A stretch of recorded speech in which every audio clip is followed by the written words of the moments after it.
김변의 법하우스 김영신 변호사입니다.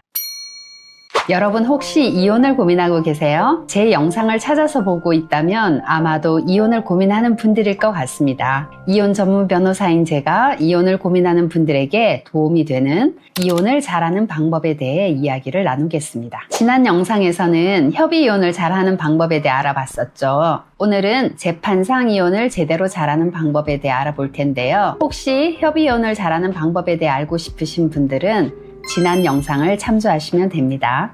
그럼 재판상 이혼을 잘하는 방법에 대해 얘기해 볼까요? 재판상 이혼 절차는 먼저 이혼을 청구하는 원고가 법원에 소장을 접수하면 법원에서 상대방인 피고에게 소장을 송달하고 피고가 소장을 받은 날로부터 1개월 이내에 답변서를 제출하면 법원에서 재판 날짜를 잡으면서 본격적으로 재판이 시작됩니다.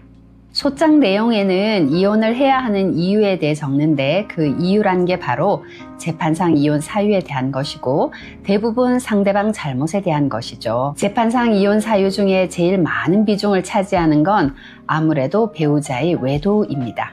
그래서 그런지 우리 민법에서 규정한 재판상 이혼 사유 중 맨 첫 번째가 바로 배우자의 부정행위입니다. 부정행위는 외도를 말하는데 쉽게 말해서 바람을 피우다 딱 걸린 것이죠. 어떻게 발각되는가 하면 요즘은 카톡의 대세인 것 같아요. 두 사람이 카톡으로 주고받은 대화를 배우자가 보게 되면서 발각이 되고 배우자가 카톡 내용을 확보해서 이를 증거로 삼아 이혼 소송을 제기하게 되죠. 그 외에도 사진이나 녹음 파일, 문자 메시지, 통화 내역 등도 증거가 됩니다. 재판은 말 그대로 증거 싸움이기 때문에 증거를 많이 확보하는 게 제일 중요하다고 할 수 있습니다. 자, 이렇게 소장과 답변서가 오고 간 후 재판 날짜가 잡히고 재판을 하게 되는데 만일 변호사를 선임하셨다면 당사자 본인은 재판에 출석하지 않으셔도 됩니다. 우리나라 재판은 TV에서 보는 것처럼 변호사들끼리 말로 싸우는 경우는 거의 없어요. 이순이다! 원고와 피고 각자의 의사를 대변하는 진술은 충분히 할 수 있습니다. 원피고 각자의 변호사가 주장 사실을 미리 서면으로 정리해서 법원에 제출하고 판사는 이 서면을 보고 재판의 진행 방향을 잡습니다.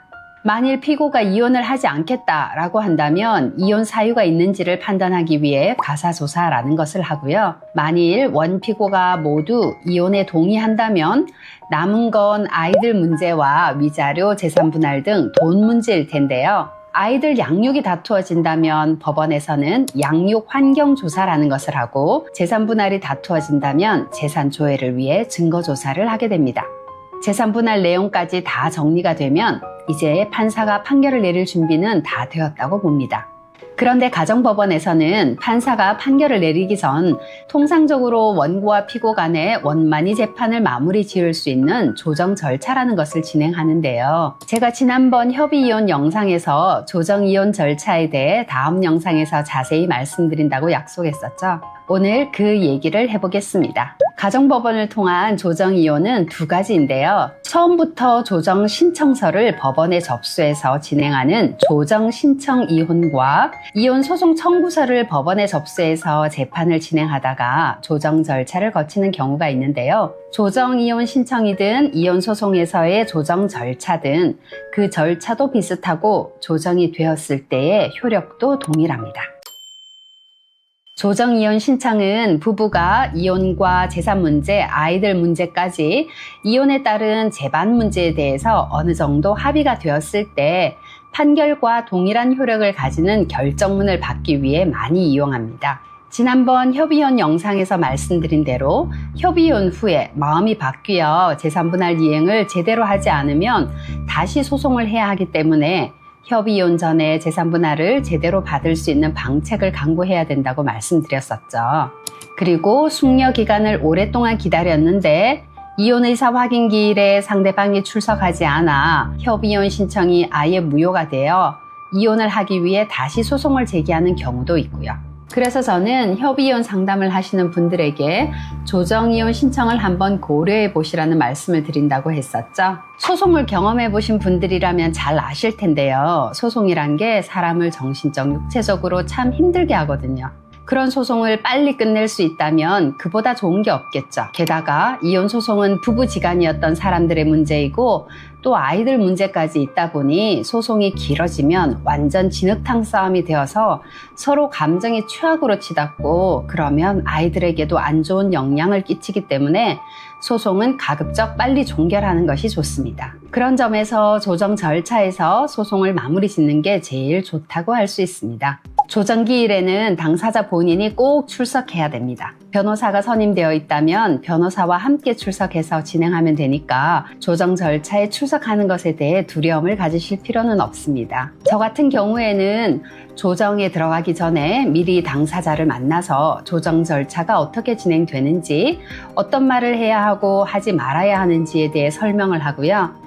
조정에서 어떤 결과를 얻을 수 있는지에 대해서도 서로 이야기하는 시간을 꼭 갖습니다. 앞서 말씀드린 대로 조정의 제일 큰 장점은 재판을 빨리 끝낼 수 있는 것이라고 했는데요. 조정이 성립되면 그 자리에서 재판이 완전히 종결됩니다. 그리고 조정은 서로 간의 양보를 전제로 하는데요.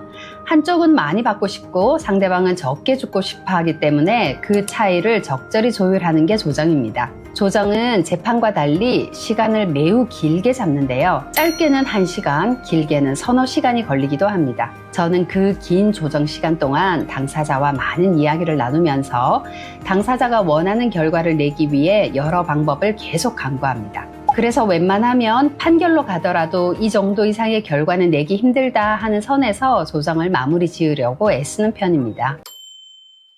그렇게 조정으로 마무리되면 그 즉시 이혼의 효력이 발생합니다. 그리고 판사가 조정조서라는 것을 보내오는데 그 조정조서를 가지고 구청에 가서 이혼 신고를 하시면 됩니다. 지난번 협의이혼 영상에서 제가 이혼 의사 확인 기일에 판사 앞에서 확인을 받더라도 3개월 안에 이혼 신고를 하지 않으면 협의이혼 효력이 없어진다고 말씀드렸잖아요. 그런데 조정이혼은 그렇지 않습니다. 조정기일에 당사자 간에 조정이 된 그 순간 이혼은 법적으로 확정되고요. 이혼 신고는 법적인 요식행위일 뿐이어서 만일 이혼 신고를 하지 않는다고 하더라도 법적으로 이혼의 효력은 가집니다. 대신 1개월 내에 이혼 신고를 하지 않으면 과태료를 물게 됩니다. 그러니 재판상 이혼의 경우에도 1개월 안에 이혼 신고는 하셔야 합니다. 오늘은 재판상 이혼을 잘하는 방법, 그 중에서 조정이혼 절차에 대해 알아봤는데요. 다음 영상에서는 재산 분할을 잘하는 방법에 대해 이야기 나누도록 하겠습니다. 저는 여러분의 곁에서 여러분과 함께 하겠습니다. 김변의 법하우스였습니다.